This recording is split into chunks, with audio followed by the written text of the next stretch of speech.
அப்ப அந்த பலனெல்லாம் இருந்த பலன் அவரை விட்டு போன பொழுது அவர் உடனே இரக்கத்திற்கு கெஞ்சுகிறார். அதுதான் வழி. வாசிப்போமா? சங்கீதங்களின் புஸ்தகம் 6ஆம் அதிகாரம் 1-2 வாசிக்க கேட்கலாம். கர்த்தாவே, உம்முடைய கோபத்திலே என்னை கடிந்து கொள்ளாதேயும் சொல்லுகிறார். நான் என்ன தப்பு செஞ்சேன்னு தெரியல, ஒருவேளை நான் தெரியாம செஞ்சிருந்தா கூட உம்முடைய கோபத்தினால என்னை கடிஞ்சிக்க கூடாதுன்னு சொல்றார். இப்போ எவ்வளவு விவேகமா ஞானமா தாவீது விண்ணப்பம் வைக்கிறார் பாருங்க.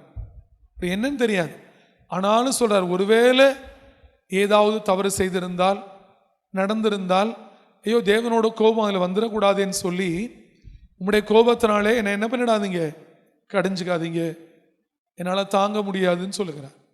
கர்த்தாவே, உம்முடைய கோபத்தினாலே என்னை கடிந்து கொள்ளாதேயும், உம்முடைய உக்கிரத்திலே என்னை தண்டியாதேயும். ஒருவேளை உம்முடைய உக்கிரம் இருந்து நான் தப்பு செஞ்சிருந்தா கூட அதனால என்னை தண்டிச்சிடாதீங்கன்னு சொல்றேன். அடுத்த வசனங்களை வாசிக்கலாம்.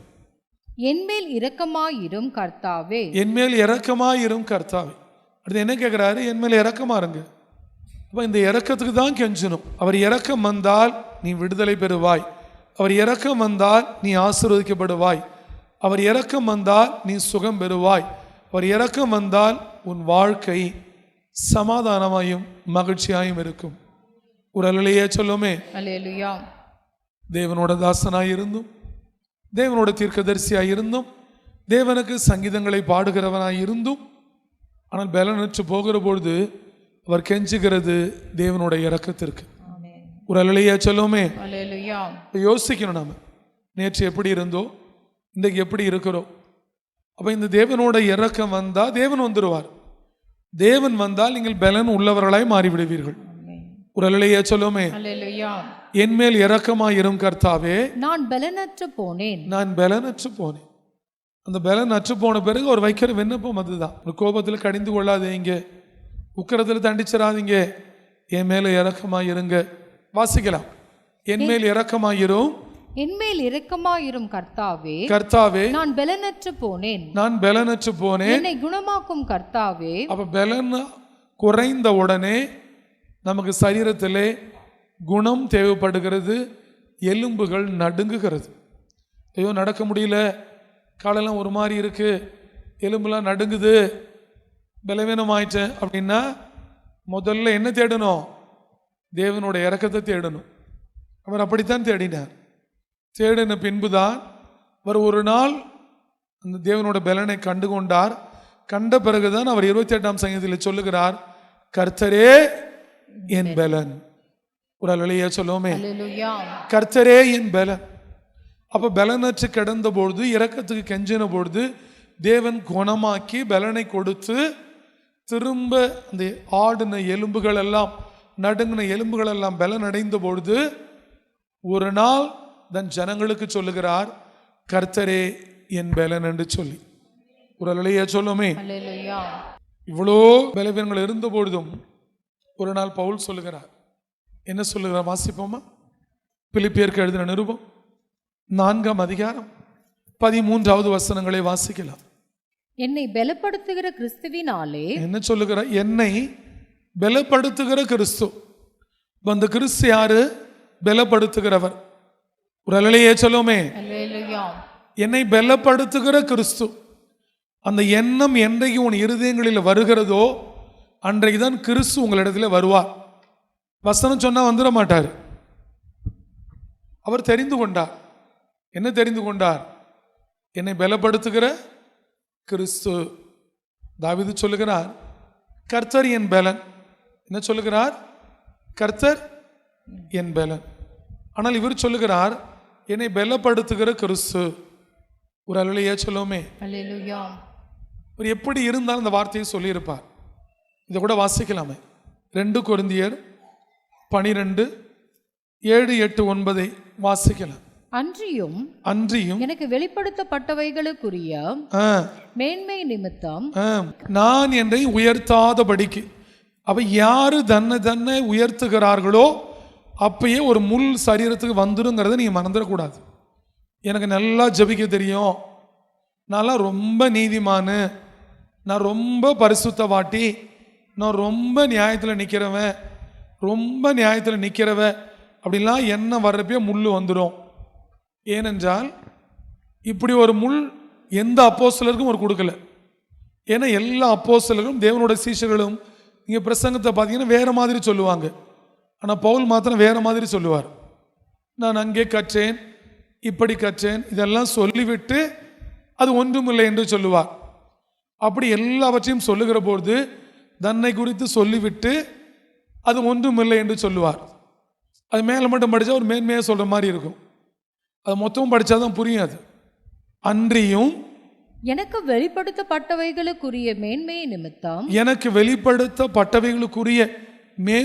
நிமித்தம் நான் என்னை உயர்த்தாதபடிக்கு தேவன் சில மேன்மைகளையும் சில காரியங்களையும் வெளிப்படுத்துகிறார். நிறைய மேன்மையான காரியங்களை கொடுக்கிறார். அது அவரே சொல்ல பாருங்க. அன்றையும் எனக்கு வெளிப்படுத்தப்பட்டவர்களுக்குரிய மேன்மையின் நிமித்தம் நான் என்னை உயர்த்தாதபடி ஒரு நாளும் தேவனோட மகிமைக்கு தான் சொல்லணுமே தவிர நான் பெரிய ஆளு எனக்கு எல்லாம் தெரியும் சொல்லிவிடக் கூடாது என்று சொல்லி என் மாம்சத்திலே ஒரு முள் கொடுக்கப்பட்டிருக்கிறது. என்னை உயர்த்தாதபடிக்கு அது என்னை குட்டும் சாத்தானுடைய தூதனாய் இருக்கிறது.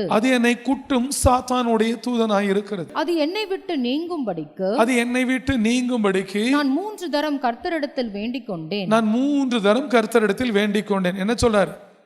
இந்த முள் என்னை விட்டு போயிடணும், இந்த பலவீனம் என்னை விட்டு போயிடணும் அப்படின்னு சொல்லி எத்தனை தடவை வேண்டுதல் பண்றாரு? 3 தடவை. 3 தரம் கர்த்தரிடத்தில் வேண்டிக் கொண்டேன். அதற்கு அவர் என் கிருபை உனக்கு போதும். திரும்ப திரும்ப சொல்லாது என் கிருபை உனக்கு போதும் என்ற ஒரு அல்லேலூயா சொல்லுமே. அது அடுத்து அது பேசுறது இடம் கொடுக்கல. மோசேடி அதான் சொன்னார், நீ போக மாட்ட, உன் கணத்தை கொஞ்சம் ஜோஷுவா கொடுத்துட்டு ஆக வேண்டிய வேலையை பாருன்ட்டு. அதற்கு அவர் என் கிருபை உனக்கு போதும், பலவீனத்திலே என் பலம் பூரணமாய் விளங்கும் என்றார். என் பலம் கிருபையும் பலனுமோ பூரணமா விளங்கணும்னா எப்படி இருக்கணும்? தேவனிடத்திலே வேண்டிக் கொள்ள வேண்டும். ஒரு அல்லேலூயா சொல்லுமே. என் பலம் என்ன சொல்லுகிறார் ஆண்டவர்? என் பலம் பூரணமாய் விளங்கும் என்றார். ஆகையால் கிறிஸ்துவின் வல்லமை என் மேல் தங்கும்படி, கிறிஸ்துவின் வல்லமை அந்த பலவீனத்தை வச்சு என்னென்னலாம் வாங்கியிருக்காரு பாருங்க. கிருபையை பூரணமாக வாங்கிட்டாரு, தேவனோட பலத்தை வாங்கிட்டாரு, வல்லமை அவர் மேல தங்கி இருக்கும்படி வாங்கிட்டார். வல்லமை என் மேல் தங்கும்படி என் பலவீனங்களை குறித்து நான் மிகவும் சந்தோஷமாய் மேன்மை பாராட்டுவேன். என் பலவீனம் வந்தது நல்லது, அது எனக்கு சந்தோஷமா இருக்கு. ஏனென்றால் தேவனோட பலமும் கிருபையும் வல்லமையும் பூரணமாய் வந்து விட்டதே. ஒரு அல்லேலூயா சொல்லுமே. ஒருவேளை இந்த பலவீனம் வராம இருந்திருந்தா, இப்படி ஒரு முள்ளு குத்தல் இல்லாம இருந்திருந்தா, இதை 3ஐயும் வாங்கியிருக்க முடியாதே, இதுவே எனக்கு பெரிய சந்தோஷம் என்றார். ஒரு அல்லேலூயா சொல்லுமே. நமக்கு ஒரு பலவீனம் வந்தா அது ஏன் வருது, எதுக்கு வருது? காரணம் தேவனிடத்துல கேட்டு அதோட மேன்மை என்னன்னு தெரிஞ்சுக்கணுமே தவிர, பார்க்கறவங்களெல்லாம் பார்த்து எனக்கு 7 வருஷமா இடுப்பு வலிக்குது, 3 வருஷமா முதுகு வலிக்குது, 1.5 வருஷமா காது வலிக்குது, நீ எந்த சகோதரியிட சொன்னா அந்த சகோதரி உன்னை சுகமாக்கிட்டுருமா? இல்லை நீ எந்த சகோதரன்கிட்ட சொன்னா அந்த சகோதரன் உனக்கு சிலுவைக்கு போயிடுவாரா? பிரயோஜனம் இல்லை. இது மாதிரிலாம் ஒருத்தர் பேசிக்கிட்டு அங்கே வலிக்குது இங்கே வலிக்குது இதே சொல்லிக்கிட்டு இது தேவையில்லை. தேவனிடத்திலிருந்து பலனை வாங்க இன்றைக்கு கற்றுக்கொள். மிகவும் சந்தோஷமா இருக்கான். அப்போ தேவனோட பலத்துக்கு முன்பு அந்த பலவீனம் ஒன்றுமில்லாமல் போய்விட்டது. தேவனோட கிருபைக்கு முன்பு அந்த பலவீனம் ஒன்றுமில்லாமல் போய்விட்டது. தேவனோட வல்லமைக்கு முன்பு அந்த பலவீனம் ஒன்றுமில்லாமல் போய்விட்டது. அந்த பலவீனமே அவருக்கு ஒரு பெரிய சந்தோஷம் ஆயிடுச்சு. ஒரு அல்லேலூயா சொல்லுமே. என்ன சந்தோஷம்! 3 தடவை கேட்டேன், தேவன் 3 கொடுத்தார். அப்ப முதல் தடவை வேண்டினதுக்கு கிருபை கொடுத்திருக்கிறாரு, அடுத்த 2வது தடவை வேண்டினது பலத்தை கொடுத்திருக்கிறார், 3ஆம் தரம் வேண்டினதற்கு வல்லமையை கொடுத்திருக்கிறார். ஒரு அல்லேலூயா சொல்லுமே. அப்ப 3 தரம் வேண்டிக் கொண்டதற்கும் அப்ப கேட்டிருக்கிறார் விண்ணப்பத்தை, 3 பதிலை கொடுத்திருக்கிறார். ஏன் இது இப்படியே சொல்லி சொல்லி சொல்லி தூற்றி காலங்களை வீணாக்காதீர்கள்.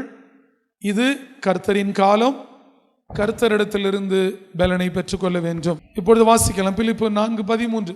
இந்த சந்தோஷமெல்லாம் வந்த பிறகுதான் அவர் பிலிப்பியருக்கு சொல்லுகிறார், என்னை பலப்படுத்துகிற கிறிஸ்துவினாலே என்னை பலப்படுத்துகிற கிறிஸ்துவினாலே எல்லாவற்றையும் செய்ய எனக்கு பலன் உண்டு. எல்லாவற்றையும் செய்ய, அங்கதானே பார்த்தோம் தேவன் பலம் கொடுக்கிறான்னு சொல்லி. எல்லாவற்றையும் செய்ய எனக்கு பலன் உண்டு, எனக்கு பலன் உண்டு. உங்க வாழ்க்கையில பலப்படுத்துகிற கிறிஸ்து உங்க வாழ்க்கையில வந்தாதான் உங்களுக்கு பலன் வரும். ஒரு அல்லேலூயா சொல்லுமே. அல்லேலூயா. அப்ப நீங்க எப்படி இருக்கணும்? உங்க இருதயத்துல ஒரு இடம் இருக்கணும். யாருக்கு? பலப்படுத்துகிற கிறிஸ்துவுக்கு. ஒரு அல்லேலூயா சொல்லுமே. அல்லேலூயா. உண்மையிலே யார் யார் என்னென்ன பலவீனமா இருக்கீங்களோ உங்களுக்கு வாழ்க்கையில ஒரு பெரிய ஒரு சந்தோஷமான ஒரு சந்தர்ப்பத்தை தேவன் உண்டாக்கி கொடுத்துருக்கிறார். நீங்க வாங்கி கிருபை வேணுங்கிறவங்க கிருபை, பலம் வேணுங்கிறவங்க பலம், வல்லமை வேணுங்கிறவங்க வல்லமை, சுகம் வேணுங்கிற சுகம், விடுதலை வேணுங்கிறவங்க விடுதலை, குணம் வேணுங்கிற குணம், எல்லாவற்றையும் இன்றைக்கு வாங்கி கொள்ளலாம். ஒரு அல்லேலூயா சொல்லுமே. அல்லேலூயா. என்னை பலப்படுத்துகிற கிறிஸ்துவினாலே எல்லாவற்றையும் செய்ய எனக்கு பலன் உண்டு. ஒரு அல்லேலூயா சொல்லுமே. அல்லேலூயா. இப்படியெல்லாம் பலனை கர்த்தர் என் பலன் என்று சொல்லி பலனை வாங்கினதுனால தான் தாவீது பூரண வயது உள்ளவராய் ஆசீர்வதிக்கப்பட்டு சகல ஆசீர்வாதங்களோடு பூமியில வாழ்ந்து தேவனடையில் போய் சேர்ந்தார்.